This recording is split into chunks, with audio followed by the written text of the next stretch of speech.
Hey guys, welcome back to today's video. Today is Tuesday, March 30th, 2021, and today I'm going to be talking about where the Democratic Party has made gains on the electoral map and where they've seen a reduction in support. Now, the reason why I'm looking at this as a point of view on the Democratic Party is because of the fact that the Democratic Party holds a trifecta in the United States government. As it stands currently, the Democrats are the majority party. They hold control of the House, control of the Senate, and of course control the White House. So what I'm going to be doing is pretty much just be going through this map. You can use this in the equal way that it will highlight where the Republican Party has made gains and where they have seen losses. I just think it's more relevant to be talking about the incumbent party, as 2022 and 2024 will be opportunities for the opposition to oust the incumbent party, this case being the Democrats. So what we're going to be looking at is just a few swing states here. We're not going to be focusing on every single state. I'm not really going to talk in depth about why certain states might be Democratic gains versus losses if they aren't necessarily relevant to our overall electoral competitive breakdown and the electoral map itself. So I'm not going to be characterizing states such as Wyoming or Oregon, but I will be characterizing other states that are within the swing state column, pretty much states that were decided by less than 10 points in the 2020 election. So I'm going to go ahead and characterize all of them. There will be a few exceptions to that rule, but pretty much, I'm going to be just showing you all of the states that were decided by less than actually, let's say, 15 points, and talk about whether or not the Democrats have actually seen an increase in support or a decrease in support. So this starts over in the West Coast with Nevada going into this column. Arizona, New Mexico, and Colorado all would be under this characterization. Nebraska's 2nd District as well, Alaska, Texas, Georgia, Florida, North Carolina, Virginia, Pennsylvania, Ohio, Michigan, Wisconsin, Minnesota, Iowa, Maine 2nd District, Maine at large, and that should be it. So far, we're at 233 electoral votes in the swing state column. This means the state was decided by less than 15 points. It's not truly a swing state, and we're actually going to go ahead and fizzle out some of these states simply because we haven't seen a super significant change in terms of the support before versus the support now. And I really want to go in depth as to why I think certain states might be leaning towards the left versus other states that might be leaning towards the right. So we're going to start off with these states that are characterized. I'm not going to worry about margins here. We're not going to be focusing too heavily on that. We're going to pretty much just be showing you which states are going to be swinging to the left and swinging to the right, and talking about the significant or minuscule gains by the GOP or the Democratic Party and how it's noticeable and what that means for the electoral map. So before we do this, let's go ahead and do a little quick 2020 through 2016, then 2012 electoral history to talk about the previous competitive nature of some of these states. So in 2020, Joe Biden won the presidency by flipping 5 states from 2016. Wisconsin, Michigan, Pennsylvania, largely expected, then also Georgia and Arizona, which were expected by many, but not by all. And that put Joe Biden at 306 electoral votes to Donald Trump's 232. In 2016, Donald Trump was able to win the election by flipping 6 states relative to 2012. Wisconsin, Michigan, and Pennsylvania, not expected at all. Iowa and Ohio, which were winnable but not expected. And Florida, which was not expected either. So all of these states were not expected to go to the Republican Party, but Donald Trump was able to flip and consequently win the presidency and give the Republican Party a trifecta. And looking at 2016, Donald Trump was the first Republican to win those 3 states, Wisconsin, Michigan, and Pennsylvania, since Ronald Reagan. He's the first Republican since George H.W. Bush to win Michigan and Pennsylvania. So the last time these states were red were the 1980s. Isn't that something? Donald Trump swoops into 2016 and makes the states red. It was a very interesting breakdown of the 2016 election, and ultimately ended up with newly formed swing states, which is going to be very vital for the sake of this video. And then the 2012 election, which was a pretty strong victory for President Obama, even though the popular vote margin was less than Joe Biden's. Barack Obama won the presidency, a re-election bid with 332 electoral votes to 206. He was able to hold on to states such as Wisconsin, Michigan, Pennsylvania, Ohio, Iowa, and Florida, all the states that flipped in 2016. The rest of the states that are blue on this map, besides those 6, remained in the Democratic column entering into 2016.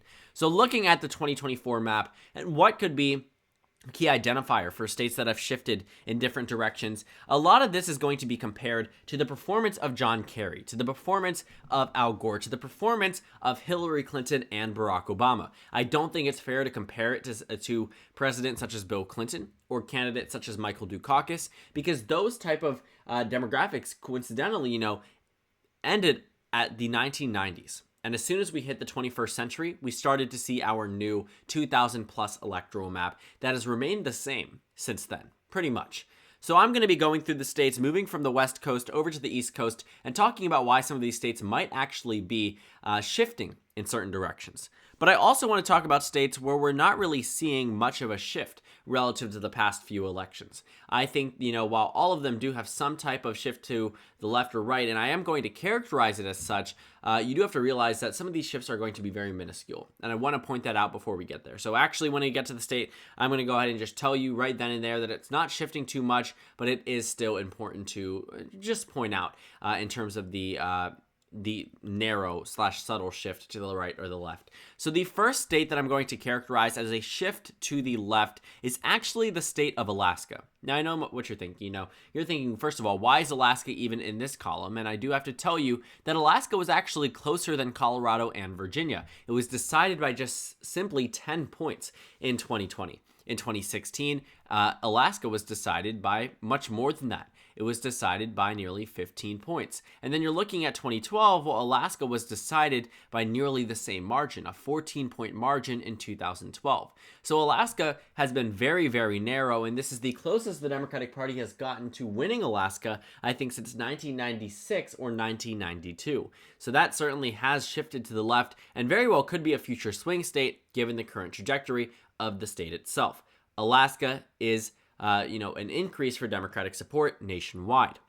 In this very similar region, obviously Alaska is not part of the southwestern region, but on the YAPMS map it is. We are going to be looking at the states of Nevada, Colorado, Arizona, New Mexico, and Texas. Now, 4 out of these 5 states are going to be Democratic gain areas, and 1 will be a Democratic loss area. That Democratic loss area will be the state of Nevada.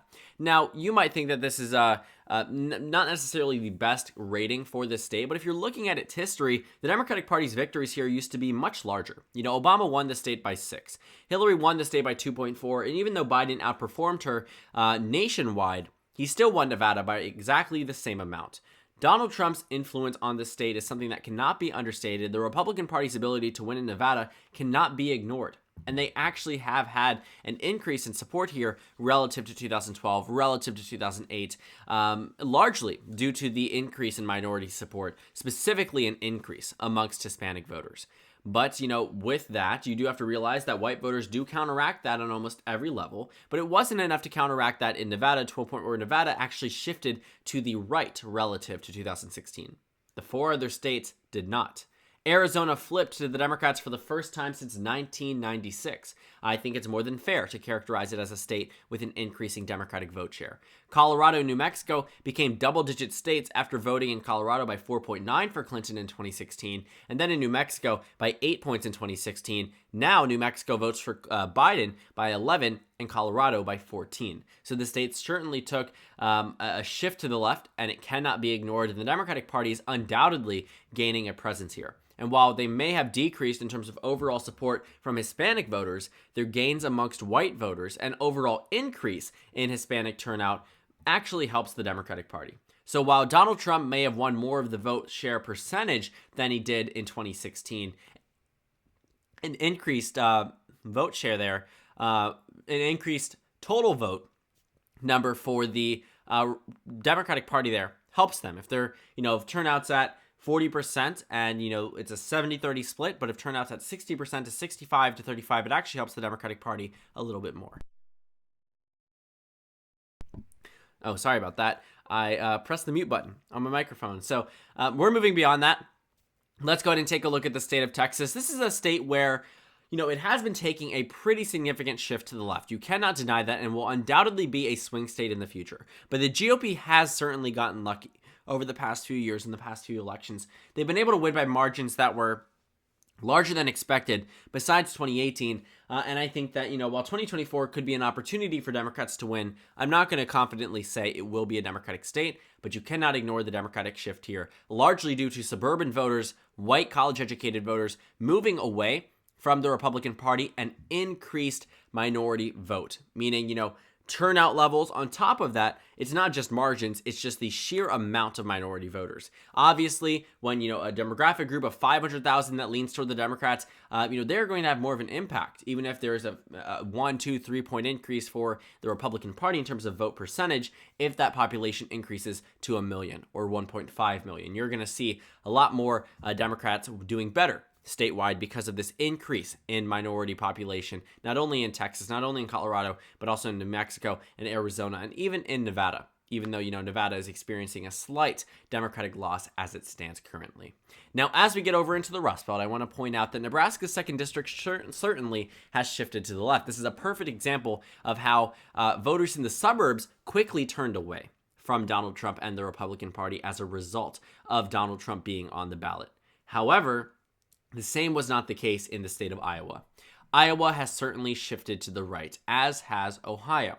If you're looking at 2012, what you might notice is that Obama won Iowa by nearly, 6 points. He won Ohio by a pretty large margin as well, at least compared to how competitive it had been in the past. If you're looking at Ohio, Obama did well there compared to Biden and Clinton. He won both of those states.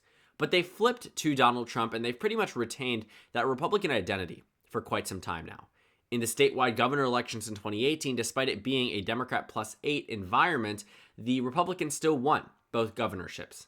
While the Democrats may have had the upper hand in the Iowa House of Representatives elections, at the end of the day in 2020, they ended up reverting back to GOP control. And if you're looking at the reason why, you have to take a look at the shift from 2012 to 2016. When you're looking at Iowa and you look at the change, you'll notice that every single county, with the exception of two, shifted to the right. This is because of rural voters moving away from the Democratic Party at record numbers. We're talking about an increase for the Republicans by super significant amounts. If you're looking at 2012, if you look at that county breakdown and then I show you 2020, a lot more red on that map than it was in 2012. We're talking about maybe 5 times the amount of blue counties as what we see currently. And Hillary Clinton lost this state by nearly 10 points. Obama won it by nearly 6. A huge shift to the right. Ohio also joins that bunch. Increased rural votes. Minority voters are also moving out of both states to the Sun Belt region, meaning, from California all the way over to North Carolina, they are moving to certain regions. Both of these states, Iowa and Ohio, it's just the perfect storm for the GOP to do better. And then when you're looking at Wisconsin, you're looking at Michigan, you're looking at Pennsylvania, they all have shifted to the right. While they have historically been competitive, take a look at 2004, you have to realize it might be alarming to some Democratic officials when John Kerry lost to George W. Bush, but he still won Pennsylvania by more, when he still won Michigan by more, and when he was comparable in the state of Wisconsin. But if you're looking at 2008, Obama only won Minnesota by 10. Obama also won Minnesota by 7.7 in 2012. Well, Biden won it by 7.1 actually, in 2020. 2016, though, it was actually very close, a 1.5% victory for Hillary Clinton. The state with the current longest Democratic vote streak as it stands today, meaning the state that has voted with the Democratic Party up until today for the longest time, is the state of Minnesota. Has been uninterrupted since 1976. It was the only state that did not vote for Ronald Reagan in 1984. And, while Minnesota was pretty strong for Obama, I'm going to say, at least relative to previous Democrats before then, I'm going to go ahead and say Minnesota does actually shift a little bit to the left. And, looking at Wisconsin, Michigan, and Pennsylvania, while they may have been competitive before, they're more competitive now. And you have to understand the circumstance that 2020 was a year where the Democrats won. If Democrats were doing better than Biden in years that they lost, you have to realize it does raise some alarm bells. And it also just is that perfect storm for the Rust Belt. You see, Wisconsin, Michigan, Pennsylvania, Iowa, and Ohio are seeing rural voters turn away from the Democratic Party at record pace. On top of that, minority voters are moving out of inner cities and down into the South, making the population numbers higher in the South, but decreasing in the inner cities, bringing down the electoral weight of the Rust Belt region itself. And up in the Northeast, Maine's 2nd District and Maine at large have both shifted to the right. Donald Trump's influence here has been very tremendous amongst rural voters. Maine's 2nd District had not voted for a Republican since the last time a Republican won statewide. Do I have to remind you when that was? That was actually 1988. Since then, it had always voted with the Democratic Party, except for 2016, when Maine's 2nd District went to the right, and it did again in 2020. But both of them have seen significant strides changing the party composition to the point where the Republicans were doing consistently better in Maine's 2nd District than they were in the rest of the state. And ultimately now it's at a point where the Republicans are winning Maine's 2nd District in both presidential elections in 2016 and 2020. I'm going to say the Democratic Party has certainly experienced a reduction in support right there. And then over in the state of Virginia, I think the Democrats have gained votes here. I think they have also gained votes in North Carolina and gained votes in Georgia. Another reason for that, suburban voters, an increase in minority voters voting, and overall just sheer numbers. Voting percent turnout and then sheer numbers, 60% of 300,000 will be a lot less than 60% of 3 million. When you see cities like Atlanta and Savannah with growing populations, and when you see the college life and the college campus students at UGA or, other main campuses that are driving the state to the left, you have to realize there's a reason why Athens is a small pocket of blue. There's a reason why Savannah is a small pocket of blue. There's a reason why Atlanta is a pretty large pocket of blue. But the main thing is that rural voters might be voting against the Democratic Party, but because these major cities and college towns are gaining in terms of population, you are going to see the Democratic Party increase their vote share to a point where Georgia actually flipped in 2020 for the first time since 1992. So Georgia shifting to the left. Virginia, certainly. This was the first election where a Democrat won by double digits since 1944. You cannot ignore that. And when you're looking at North Carolina, the Democrats, while they did win it in 2008, was historically a very red state. Hasn't voted with the Republican Party since then. The last time North Carolina went blue actually might have been 1976 under Jimmy Carter, if I'm not mistaken. And I don't even think, last time was 1976 before Obama, and even then Obama only won the state by 14,000 votes. Keep in mind that Indiana was a larger margin for Obama than it was in North Carolina. So while it is always floated as a swing state, I do think that it has narrowly shifted to the left. But I'm not going to say enough that it's one of those few states, Minnesota and North Carolina, are one of the few states that I've seen very little support due to the inelasticity of those states themselves. And the final state to characterize is the state of Florida, and I am going to say the Democrats have seen a reduction in support in the state of Florida. They've lost a lot of statewide positions. They've lost a lot of local races, a lot of House races, a lot of support amongst the Hispanic community. Can they win it back? Yes. But is that reflected on who currently represents the state? Absolutely not. They no longer have a Democratic governor. They no longer have a Democratic senator. The problem lies that the Democrats aren't able to win statewide races here. And while it is, yes, a swing state, it certainly leans to the right. And they haven't been able to tackle this problem for quite some time now, which has made the state a state that I'm willing to characterize as a state where the Democratic Party has seen a reduction in support noticeable enough that I'm characterizing it as red.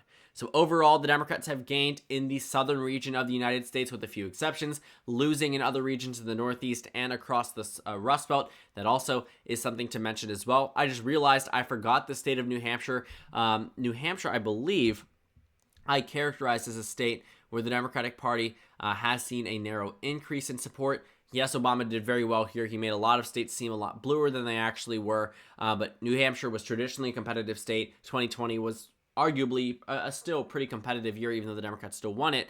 But it wasn't as close as it has been in years past. And I'm just going to say, as of right now, Donald Trump certainly turned away a lot of these white voters, especially with his comments that he made about New Hampshire in the past. There's no reason why the state should have shifted 7 points to the left, one of the largest shifts we've actually seen from 2016 to 2020. So New Hampshire goes goes blue. I don't think I missed any other states. Hopefully not, because I'm not going to go ahead and revise it because I don't think that I have so far. But that brings us to 130 electoral votes where the Democrats have increased support and around 107 where the Democrats have decreased support.